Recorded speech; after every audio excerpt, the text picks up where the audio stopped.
Press the Lord जय मसीह की। मैं हूं सुनील और आप देख रहे हैं योर लाइफ चैनल। दोस्तों, परमेश्वर ने आप सबको स्वस्थ रखा है, इसलिए मैं परमेश्वर पिता का धन्यवाद करता हूं। आज मैं फिर से नए विषय के साथ उपस्थित हूं। दोस्तों, आज का विषय है, क्या आपने यीशु मसीह से क्षमा को प्राप्त कर लिया है? जी हाँ, आज हम इस विषय पर बात करेंगे और आज का विषय यही है। हम अपने को मसीह कहलाते हैं, लेकिन हमें पता नहीं होता कि हमारे पाप क्षमा हुए हैं या नहीं हुए हैं। अगर आप भी जानना चाहते हैं कि आपके पाप क्षमा हुए हैं या नहीं हुए हैं और आप किस प्रकार से क्षमा को प्राप्त कर सकते हैं, इन सारी बातों में आप उलझे हुए हैं या इन सारी बातों को लेकर आप परेशान हैं, तो मेरे साथ बने रहिए, इस वीडियो को देखिए। आज हम इसी विषय पे विस्तार से बात करने वाले हैं। दोस्तों, हम विश्वास में रहते हुए काफ़ी साल बिता लेते हैं, बहुत साल हम मसीह होकर के बिता लेते हैं, लेकिन हमको पता नहीं होता है कि हमारा पाप क्षमा हुआ है या नहीं हुआ है। तो इसको समझने के लिए हम बाइबल से कुछ वचनों को देखेंगे और उसके बाद हम कंफर्म कर पाएंगे कि हमारे पाप क्षमा हुए हैं या नहीं हुए हैं। तो हम बाइबल को देखेंगे। सबसे पहले हम वचन को पढ़ लेंगे, उसके बाद हम इस पर विस्तार से समझने का प्रयास करेंगे। हम खोलेंगे पुराना नियम से यशायाह की पुस्तक अध्याय 1 और वचन 15। जब तुम मेरी ओर हाथ फैलाओ तब मैं तुमसे मुख फेर लूँगा। तुम कितनी भी प्रार्थना क्यों ना करो तो भी मैं तुम्हारी ना सुनूंगा, क्योंकि तुम्हारे हाथ खून से भरे हुए हैं। जी हाँ, यहाँ पर वचन हमें बताती है कि अगर तुम मेरी ओर हाथ फैलाओगे तो परमेश्वर बोलता है कि हमसे मुंह फेर लेगा। और हम कितना भी प्रार्थना कर लें, लेकिन मेरी प्रार्थना या हमारी प्रार्थना नहीं सुनेगा। क्यों? क्योंकि हमारे जो हाथ है खून से भरे हुए हैं। इसका मतलब है कि हम पाप में डूबे हुए हैं।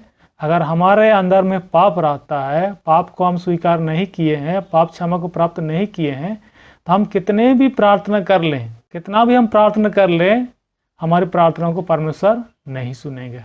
अगला वचन हम देख लेते हैं 16।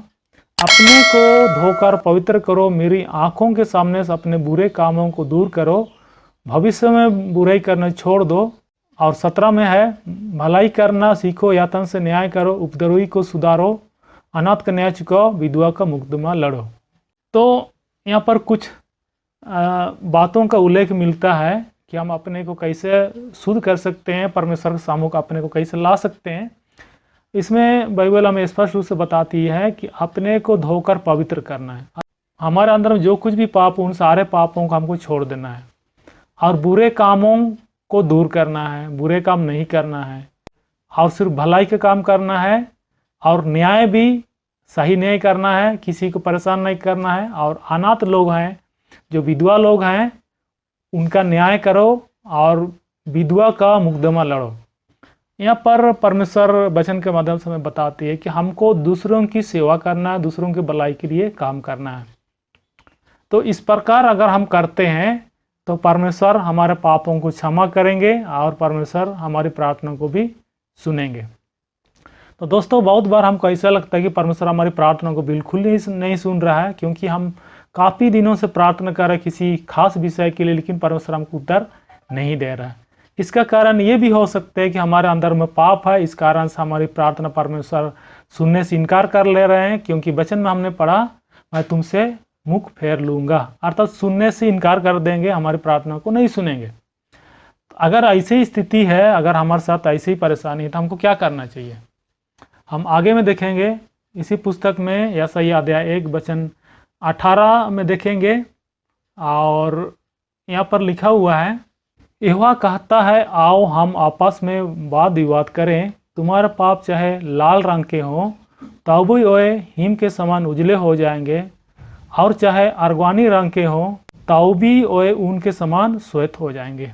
जी हाँ, यहाँ पर परमेश्वर का दावा है कि हमारा पाप कितना भी लाल रंग का हो या गहरा लाल रंग का हो, क्योंकि पाप को लाल माना जाता है, पाप का संबंध खून से हो सकता है, इसलिए इसको स्पष्ट करने के लिए लाल रंग का प्रयोग किया गया है। तो हम कितने भी पाप क्यों ना किए हों, लाल रंग का हो हमारा पाप या गहरे लाल रंग का हो, तो भी हमारा पाप धुल जाएगा और हमारा पाप पूरी तरह से हमसे दूर हो जाएगा और श्वेत हो जाएगा। उजले हो जाएगा। इसका मतलब है परमेश्वर हमको ये विश्वास दिला रहा है कि हम अगर परमेश्वर से क्षमा प्राप्त करेंगे तो परमेश्वर हमको क्षमा दे सकता है। और जब हम परमेश्वर से क्षमा को प्राप्त कर लेते हैं तो क्या होता है, ये 19 और 20 में लिखा हुआ है, इसको भी पढ़ लेते हैं। यदि तुम आज्ञाकारी होकर मेरी मानो तो इस देश के उत्तम उत्तम पदार्थ खाओगे, और यदि तुम ना मानो और बलवा करो तो तलवार से मारे जाओगे। यहोवा का यही वचन है। अगर हम परमेश्वर की आज्ञाओं को मानते हैं, वचनों को मानते हैं, तो परमेश्वर हमको बहुत सारा आशीष देगा, जैसे यहाँ पर हम लोगों ने पढ़ा। और अगर हम परमेश्वर के विरोध में होते हैं, हमारे हाथ खून से रंगे हुए या भरे हुए रहते हैं, तो हमको दंड देगा और तलवार से मारे जाने का भी बात यहाँ पर आया है। तो रही बात अब आज का जो विषय मैंने बताया, उस विषय को लेकर के हम थोड़ा सा चर्चा करेंगे। तो हम कैसे जानें कि हमारा पाप क्षमा हुए हैं? देखिए, अगर आपने क्षमा प्राप्त कर लिया है तो आपका मन हल्का लगेगा, आपको परमेश्वर के सामने जाने से किसी प्रकार का डर नहीं लगेगा। अगर आपके अंदर पाप है तो आप परमेश्वर सम्मुख जाने का हिम्मत नहीं करेंगे, आप परमेश्वर सम्मुख जाने से हिचकिचाएंगे, क्योंकि बाइबल हमें इसी प्रकार बताती है। हम पुराने नियम के शुरुआत के पुस्तक उत्पत्ति की पुस्तक में हम देखते हैं तो हम पाते हैं, उत्पत्ति की पुस्तक में हम पाते हैं आदम हवा का परमेश्वर से बातचीत होता था जब तक उन्होंने पाप नहीं किया। जब उन्होंने पाप किया, जो वर्जित फल है उसको खाया, उसके बाद आदम हवा डर गए परमेश्वर की आवाज़ सुनकर और कुछ छिप गए। क्यों छिप गए? क्योंकि उनके अंदर में पाप था, पाप किया इसलिए छिप गए। तो इससे ये स्पष्ट होता है कि जब हमारे अंदर में पाप है तो हम परमेश्वर से डरने लगते हैं, परमेश्वर सम्मुख आने की हिम्मत नहीं करते हैं। अगर हम परमेश्वर सम्मुख आने का हिम्मत करते हैं, आ पाते हैं, तो हमारे अंदर में पाप नहीं है। हाँ, छोटा मोटा हम पाप करते रहते हैं, लेकिन उन पापों के लिए हम क्षमा भी मांग सकते हैं। परमेश्वर हमारे पापों को क्षमा करता है। तो इस प्रकार से हम अपने आप को हम देख सकते हैं, परख सकते हैं कि हम परमेश्वर सम्मुख जाने से कतराते तो नहीं हैं। कतराते हैं तो जाहिर सी बात है कि हमारे अंदर में पाप है। और एक वचन देख लेते हैं, उसके बाद हम किस प्रकार से अपने पापों को दूर करेंगे इस पर हम बात करेंगे। अगला वचन हम देखेंगे नया नियम से इब्रानियों की पत्री और अध्याय 13 वचन 8। यहाँ पर लिखा हुआ है, यीशु मसीह कल आज और जुगानुजुग एक सा है।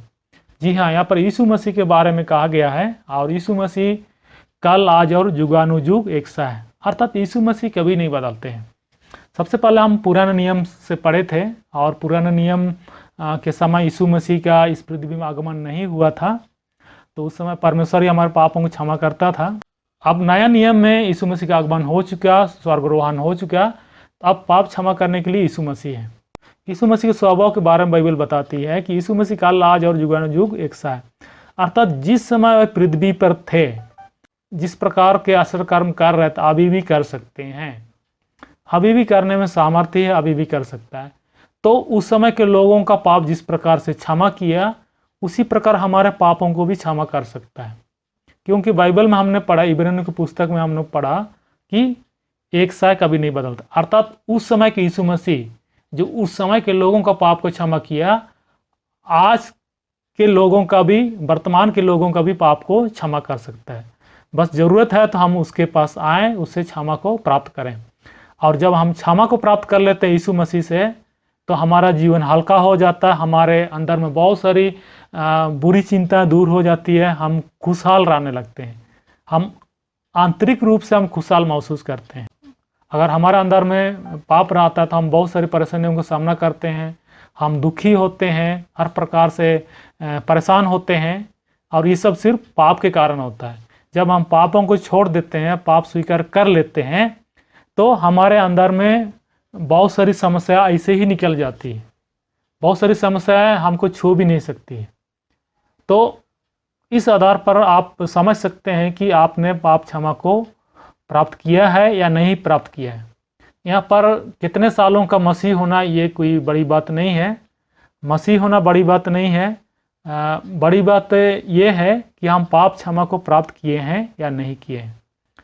पाप क्षमा एक विश्वासी होने के नाते, एक मसीह होने के नाते जरूरी है। अगर पाप क्षमा को हम प्राप्त नहीं करते हैं तो स्वर्ग के भागी हम नहीं होंगे। और यीशु मसीह का स्वभाव के बारे में हमने देखा कि कभी नहीं बदलता है, एक साथ आता है। अर्थात तरस खाने वाला यीशु मसीह है, आशीष देने वाला यीशु मसीह है, हमारे बुरे स्थितियों को देखकर, परिस्थितियों को देखकर तरस खाने वाला यीशु मसीह है, हमसे प्रेम करने वाला यीशु मसीह है, हम पर दया करने वाला यीशु मसीह है। तो क्यों ना बिना देर किए हम यीशु मसीह से क्षमा को प्राप्त कर लें और स्वर्ग राज का भागी हो जाए। तो दोस्तों, मैं आपसे निवेदन करता हूं, अगर आपने यीशु मसीह से क्षमा को प्राप्त नहीं किया है तो प्लीज़ आज ही क्षमा प्राप्त कर लें, ताकि आप अपने जीवन में खुशहाल को महसूस करें और परमेश्वर की उपस्थिति को महसूस करें और स्वर्ग राज के भागी हो सके। वीडियो देखने के लिए आपको बहुत बहुत धन्यवाद। परमेश्वर आपको आशीष दे। आमीन।